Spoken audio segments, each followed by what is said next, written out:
This story is titled, After My Mom Said, We Only Celebrate Successful Kids, She Uninvited Me from My Own Birthday Dinner. My brother got a toast, I got blocked. I spent the night learning code. Now I make more in a month than they do in a year, and my family's begging to reconnect. You ever hit that point where you're not even mad enough to scream? You're just vibrating with this pure, radioactive hatred that could power a small city if you focused it properly? Yeah. Welcome to my 26th birthday party. Correction. Andrew's impromptu coronation ceremony, featuring my public execution. So, roll call, there's me, Dominic, 26M, the family's official wasted potential according to the Peanut Gallery. My mom, Judy, CEO of saying things like, we only celebrate successful kids with a straight face. Andrew, 30M, king of the discount throne, whose life goal is apparently to die in the same cul-de-sac he was born in. His wife Gabriella, 29F, professional eye-roller and part-time MLM recruiter. And their kid Christian, 12M, the only one in the room who hasn't yet learned how to weaponize passive aggression. Poor kid still got hope. Sad. Anyway, the setup was classic. Mom texted me all week about how special this birthday dinner was gonna be. Told me to come at 7 sharp. No presents necessary. Just bring yourself. Should have known then that was code for bring yourself to your own funeral. I show up clean, wearing my one good shirt, looking around like an idiot. Everyone else is already deep into champagne and congratulating Andrew on his big fat promotion to regional spreadsheet manager or whatever boring-ass job title they minted for him this week. They're literally toasting him for getting a slightly bigger cubicle. Meanwhile, I'm standing there holding a gift I brought for my own birthday, flowers for Mom, because deep down I'm a sap, and there's not even a chair for me at the table. Just this sad little napkin at the end like, here, sit and watch the adults. Mom finally notices me and waves like I'm the Uber Eats guy who brought the wrong order. I sit down, mostly because if I stood there any longer, I was gonna snap a breadstick in half and stab someone. And that's when Mom drops it, smiling like the absolute villain she is. We only celebrate successful kids. You know how in movies when someone gets punched, the camera does that shaky zoom-in thing and all the sound cuts out? That was me, right then. Except instead of dramatic swelling music, it was Andrew slapping my soul with his next comment. While you're playing on your laptop, Dom, I'm out here making real money. I laughed. Full psycho Joker laugh. I think even Christian flinched. Did I flip the table? No. Did I scream about how Andrew's idea of tech skills is rebooting the Wi-Fi router? No. I just stood up, handed Mom the flowers like a gentleman, because petty queens always leave the stage with dignity, and walked the hell out. Behind me, Andrew was already cracking some joke about me running home to code another stupid app nobody'll use. Cute. Real cute. I spent that night with my laptop, my toy, as Andrew calls it, teaching myself JavaScript at 1 a.m. in my dark apartment, lit only by rage and the glow of my screen. Coding like a man possessed. Coding like I had something to prove to every smug face that clinked their glasses without me. Because here's the thing, man. They thought they were burying me. They didn't realize I was a goddamn seed. The next 3 months of my life? Imagine a man slowly losing his mind but turning every brain cell into code while living on Red Bull, Sprite, and 3-hour naps on a busted futon. While normal people were out dating or sleeping or not clawing their way out of the family gutter, I was out here coding like a mad scientist trying to build a better guillotine, and every line of code had Andrew's smug little face written all over it. Meanwhile, my dear brother, Andrew the Magnificent, king of disposable income, couldn't go 5 minutes without reminding me I was playing pretend on my laptop. Every family group chat, every barbecue, every random Tuesday. Still working on that little laptop, Dom? Hope you're at least getting free Wi-Fi at Starbucks. When you finally give up, let me know. I might be able to get you a real job moving boxes at my firm. But all those apps you're making will really pay the bills. And Monopoly money, haha. And me? I just smiled. Tight little smiles. The kind you see on people right before they lose it in a crime documentary. Because I had a plan. I just needed time. And patience. And maybe a prescription, but we don't have health insurance for dreams. Every night, I'd sit there staring at my laptop, whispering like a lunatic. Just one break, just one client, just one shot. And then came the day. I was at Mom's house for some mandatory family thing, Christian Science Fair, or Andrew's latest ego parade. Who can even tell anymore? And Andrew decided it was a great idea to start doing his whole man of the hour routine again in front of everyone. There he was, beer in hand, giving a TED talk about how not everyone can be a provider and how some people just stay dreamers forever, looking straight at me the whole damn time. Something in me just snapped. Quietly, politely, beautifully. I set my drink down, stood up real slow like an old Western gunfighter, and said, calm as a priest at a funeral. Already got it, Andy. He blinked like a confused dog. I smiled wider, sharp enough to cut glass. Already signed the contract. 6 figures. Remote. Full benefits. Boss loves my little laptop games. You could have heard a mosquito fart in that room. And then, just to make sure the message got through that thick skull of his, I leaned in close enough for only him to hear and added, I don't need your approval. I don't need your validation. And starting right now, I don't need to ever see your stupid face again. Walked out. Didn't slam the door. Didn't need to. By the time I got to my car, my phone buzzed. Mom, you are no longer part of this family. Your attitude is disgusting. Don't come back. Dad, you've chosen your path. Good luck. You'll need it. I stared at the screen for a second. Then I did something I hadn't done in months. I laughed. Not just any laugh, a loud, cruel, ugly laugh. The kind of laugh that makes people on the street cross to the other side. Because for the first time in my miserable life, I realized they were wrong. I wasn't lost. I wasn't broken. I was free. They thought they were disowning me? Good. I've been trying to escape that sinking ship since I could spell my own damn name. 3 months later, I wasn't just surviving. I was thriving. First freelance project went viral. Got featured in some tech blog Andrew wouldn't even understand the headline of. Clients started rolling in, actual real money, not as dusty paycheck to paycheck suburban king scraps. Meanwhile, guess who still posts Facebook statuses about grinding at the firm and hustling for that bonus check? King Andrew. Still grinding. Still miserable. And me? Sitting in my own apartment, sipping black coffee, no more Red Bull, we fancy now, coding up my next project, laughing at the way they practically handed me the scissors to cut them out of my life for good. Sometimes success isn't the best revenge. It's the only revenge. After 3 months of building my empire out of caffeine fumes and raw spite, I woke up one morning, checked my bank account, and realized something beautiful. I was officially making more per month than Andrew's entire family man's salary.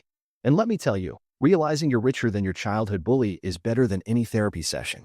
Meanwhile, Andrew was out here posting motivational quotes on LinkedIn like a man whose dreams were slipping through his sweaty accountant fingers. Stuff like, grind in silence, let success make the noise. Translation, please clap. Turns out, big promotion Andrew wasn't so big anymore. Apparently, the firm started restructuring corporate talk for, you're screwed, buddy, and his branch lost its biggest client. Rumor had it he was 2 bad quarters away from being replaced by an intern and a coffee machine. Naturally, as the supportive brother I am, I sent him a care package. Inside the box, a tiny toy cubicle, a plastic Employee of the Month trophy, and a little handwritten note that said, hang in there, champ. Maybe they'll let you keep the stapler. No response. Unsurprising. Probably too busy crying into his quarterly earnings report. But oh, I was just getting warmed up. Every family gathering, and I mean every barbecue, birthday, even the occasional guilt-tripped Sunday dinner Christian forced me into, became Dom's stand-up roast of Andrew's career. So Andrew, you still working for that company? What's it called again? Oh right, still a relevant LLC. How's it feel to know that an algorithm could probably do your job better and with less attitude? Big news, everyone. Andrew got a new title. Senior Specialist of Paper Shuffling and Passive Aggression. Congratulations, bro. Mom tried to scold me once. Dominic, that's not appropriate. I smiled sweetly and said, you're right, Mom. We should celebrate his mediocrity in silence, like a proper funeral. Gabriella once tried to clap back with her whole fake sweet voice. Well, not everyone can be a tech genius, Dominic. To which I replied, deadpan. Don't worry, Gabriella. Nobody's accusing Andrew of genius, or tech, or effort. Even Christian started snorting into his soda at that one. Andrew, meanwhile, was losing it. He'd turn beet red, grip his fork like he was considering murder, and snap with stuff like, you think you're better than me just because you make apps for teenagers? Nah, Andy. I think I'm better than you because I don't need a casual Friday to feel alive. He tried ignoring me. He tried insulting me back. Once, he even stormed out mid-dinner after I gifted him a customized mug that said, World's okayest regional manager. But every tantrum just poured gasoline on my bonfire. I wasn't just humiliating him for fun anymore. I was making it a goddamn performance piece. A traveling comedy show where the audience was just Andrew's shattered self-esteem. And the best part? Every time he lashed out, every pathetic angry speech, every sulky storm off. It just proved I had finally beaten him at his own game. He made me the villain. And baby, I was enjoying every second of it. I always figured Andrew would break eventually. I mean, There's only so many world's okayest manager mugs a man can receive before the cracks start showing. But even I couldn't predict how spectacularly he'd nuke his own life. It happened on a Sunday barbecue, of course, because nothing says family bonding like undercooked hot dogs and passive aggression marinated in cheap beer. I wasn't even planning on roasting him that hard that day. I had a fresh client deal cooking, my bank account was laughing at my student loans, and honestly, I was feeling generous. Maybe just one or two jokes, nothing brutal. But Andrew showed up already looking like a man on the brink, sweaty, red-faced, vibrating like a discount blender on its last setting. First thing he did, stormed over to me and said, real low, "You're not better than me, Dominic. You're just a lucky little parasite." Oh, buddy. You don't poke the bear when the bear has been waiting for an excuse. So I smiled, raised my beer, and said just loud enough for the whole backyard to hear, "Cheers to Andrew, still working hard, still dreaming small." Everyone chuckled, even Christian and Andrew. Andrew snapped. Not just regular, I'm mad snapping. We're talking full mental breakdown in 4K Ultra HD. This man, 30-year-old father, husband, proud suburban warrior, jumped onto the goddamn picnic table. Started screaming about how he was the real success. How I was a fraud, a loser, a sad little code monkey living off internet scams.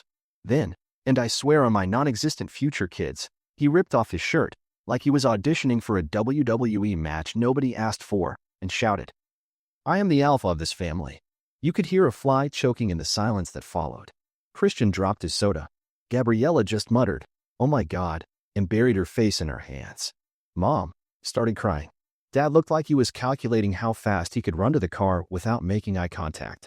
And me? I almost dislocated a rib holding in my laughter. The self-proclaimed alpha had become the world's saddest meme. He tried to jump down dramatically but tripped over the ketchup bottle, face planting directly onto the grill. Thank God it was turned off. Or maybe not. A light charring might have actually improved his looks. Gabriella screamed. Mom shrieked. Dad finally decided to retire from pretending this wasn't happening and ran over to peel his 30-year-old man baby off the barbecue. Meanwhile, I just sat there sipping my beer, watching my childhood bully faceplant his entire reputation into the dirt, and thinking, this might be the happiest day of my life. I thought that was the end of it. Figured they'd sweep it under the rug like they did every other family disaster. But a few hours later, my phone buzzed. Mom. Dominic. We need you. Please come. It's Andrew. Something's wrong. Oh, now you need me? Now that your golden child's finally tarnished and rusted out like a used Honda? I stared at the text for a good 5 minutes. Thought about ignoring it. Thought about laughing and blocking her. But curiosity's a bitch. And part of me, the part still wired for disaster, just had to see the fallout. So I tossed on a hoodie, grabbed my keys, and headed over to the crime scene, otherwise known as my parents' house. No idea what to expect, but something told me it was going to be beautiful. When I pulled into my parents' driveway, the place looked like a funeral home, minus the dignity. The curtains were half drawn, lights flickering behind them, like even the house was too embarrassed to be seen right now. And sitting there, hunched on the porch steps, was Andrew. Or what was left of him. No shirt, again. Jesus. Buy this man some therapy and a wardrobe. Hair a mess. Hollow eyes staring at nothing like a war veteran who lost the battle with life. The alpha of the family now looked like he'd barely won a fight against a stiff breeze. I got out of the car, leaned on the hood, crossed my arms. What the hell happened to you, man? He didn't even look at me. Just kept rocking back and forth like a broken toy, muttering something under his breath about how they were supposed to be proud, and I did everything right. And for a split second, one horrible, ugly second, I felt bad. Not much. Not enough to forget the years of bullying, the snide comments, the endless secondhand embarrassment. But enough. Before I could even figure out what to say, the front door slammed open and Mom came charging out, full sobbing, full volume. We loved him. We did. But we don't need him like this. We are ashamed of him now. Her voice cracked, not from sadness, but pure, frothing disgust. And then she turned those red-rimmed eyes to me, grabbed my wrist like she was crowning me king at the family dysfunction pageant, and said, Now you're our son. You're the one we can be proud of. I wish I could tell you I handled it with dignity. I wish I could say I smiled politely, declined a human sacrifice, and walked away. But no. Something inside me snapped so hard it practically echoed through the whole neighborhood. Are you fucking serious? The words exploded out of me, raw, louder than I think I've ever yelled in my life. You're proud now? Because I make money. Because I'm not broken like him. I pointed at Andrew, who was still rocking, still muttering, still lost. He spent his whole life trying to be your damn golden boy. He did everything you wanted. He became exactly what you asked for. And the second he falls apart, the second he needs you. I was shaking now, voice cracking, fists clenched so tight my nails dug into my palms. You just fucking drop him? Like a broken toy? Like he's garbage because he stopped making you look good. Dad opened his mouth to say something. I didn't let him. Save it. My voice dropped. Dead quiet. Sharp enough to cut bone. You're not parents. You're parasites. Feeding off whoever's winning. Turning love into some sick game of who's more worthy. You don't deserve him. You never deserved either of us. I turned on my heel, not even waiting for their shocked gasps or the inevitable crocodile tears. Got into my car, slammed the door so hard the mirror rattled, and peeled out of that driveway for the last goddamn time. And somewhere between the second stop sign and the highway on-ramp, it hit me. A tear slid down my face, just one. Hot. Bitter. Heavy. Not for them. For the family I never really had. For the childhood built on earning love that should have been free. For the brother I hated but understood all too well now. For the stupid, hopeful kid inside me that still thought maybe, just maybe, they could change. I wiped my face with the back of my sleeve, laughing bitterly at myself. They're scum, Dom, I said out loud to no one. You were just the first one smart enough to get out. And this time, I didn't look back. The night of my parents' anniversary party, the sky hung heavy with storm clouds, a humid threat pressing against the ground like a warning. It felt fitting, honestly. Like even the weather knew something was about to break. I parked across the street, engine idling for a long minute as I stared at the glowing windows of the rented banquet hall. Inside, I could already imagine the scene. White tablecloths, fake smiles, people clinking glasses to celebrate a life built on lies. Andrew pulled up next to me, looking about as wrecked as I felt, but determined. When he stepped out of the car, our eyes met across the darkness, no words needed. For the first time in our entire messed up, rivalry-fueled lives, we were walking into battle on the same side. We crossed the street together without speaking, the silence between us packed tight with everything we couldn't say. The doors swung open, and we slipped inside like a cold draft. Nobody noticed us at first, too busy drinking, laughing, taking pictures for Facebook captions about how #blessed they were. The irony almost made me laugh. Mom was up near the front, glowing under the cheap rented chandeliers, wearing a dress too expensive for the occasion and a smile too brittle to last. Dad stood beside her, whiskey in one hand, already a few drinks past functional. The speech was just beginning. Mom tapped her champagne flute, the universal sign for, everybody look at me. She smiled, that frozen, pageant smile she perfected over a lifetime of pretending, and started talking about love, family, perseverance. Every word tasted like rot. Andrew and I waited, patient, letting her build the stage higher and higher, knowing exactly how far she'd fall. When she finally said, we couldn't be prouder of the sons we raised, that was our cue. I stepped forward first, clearing my throat just loud enough to silence the polite laughter. Mom's smile faltered when she saw me. It collapsed entirely when she saw Andrew beside me, standing tall despite the shake in his hands. I didn't need a microphone. The silence itself leaned in to listen. Is that pride based on who we are? I said, my voice carrying across the room, or just on who made you look better to your friends? A ripple ran through the crowd, confusion, curiosity, the kind of tension that usually ends in car crashes or fist fights. Andrew followed, his voice steadier than I expected. Because from where we're standing, he said, eyes fixed on Mom, it looks a lot like love here is conditional. There was a shuffle near the buffet. Someone set down their drink a little too hard. Dad tried to laugh it off, waving a hand like we were just joking, the classic family move to bury anything uncomfortable under 10 feet of denial. But we didn't stop. One by one, we laid it all out. The screenshots. The voicemails. The snide remarks they thought we'd never hear. The proof that in our family, love wasn't given, it was rented out to whoever was winning at the moment. The room shifted from polite shock to something colder, uglier. Faces turned away. Old friends stared at the floor. Even the cousins who usually sucked up to Mom looked like they wanted the earth to swallow them whole. Gabriella tried to step in, voice high and strained, but Andrew shut her down with a look sharp enough to draw blood. When it was over, when every scrap of their carefully curated image lay smoking at their feet, we simply turned and walked out. No applause. No dramatic music swelling in the background. Just the stunned silence of a room full of people finally seeing the truth. Outside, the first drops of rain finally started to fall, dotting the asphalt like tiny bullet holes. Andrew leaned against his car, breathing hard like he'd just finished a marathon he never wanted to run. I stood there with him, feeling something unravel inside me, not sadness, not regret, just a long, slow exhale of a burden I hadn't even realized I was still carrying. We didn't talk. There was nothing left to say. For once, the silence between us felt like something honest, something earned. And as the rain picked up, blurring the streetlights and washing the taste of the past off my skin, I realized something. We didn't need their approval. We didn't need their pride. We didn't even need their love. We had survived them. And sometimes, survival is its own kind of victory. It didn't even take a week. First came the texts. Family is forever, no matter what mistakes were made. Let's put the past behind us. We miss you, boys. Then the emails. Long, desperate walls of text about how they were blindsided, how they never meant to hurt anyone, how they just want the family back together. And finally, the ultimate surrender, a voicemail from Dad, half-drunk and slurring. You know, Dom. Drew, family's about forgive, forget. We need ya, boys. We really need ya. Translation.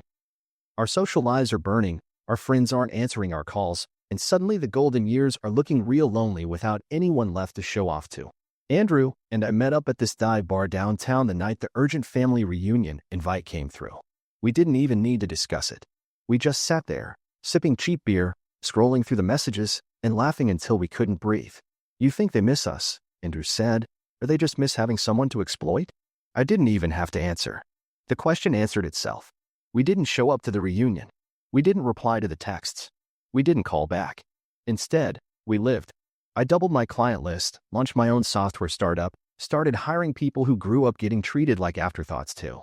Andrew, after a few rough months of getting his head straight, ended up starting his own consulting business, took all that corporate brown-nosing he'd mastered and turned it into a paycheck that actually paid him. Funny, isn't it? The loser brothers built their own empires while the parents who demanded obedience and polished images ended up sitting alone at a cracked kitchen table, probably toasting their anniversary with lukewarm box wine and a slideshow of the family they don't have anymore.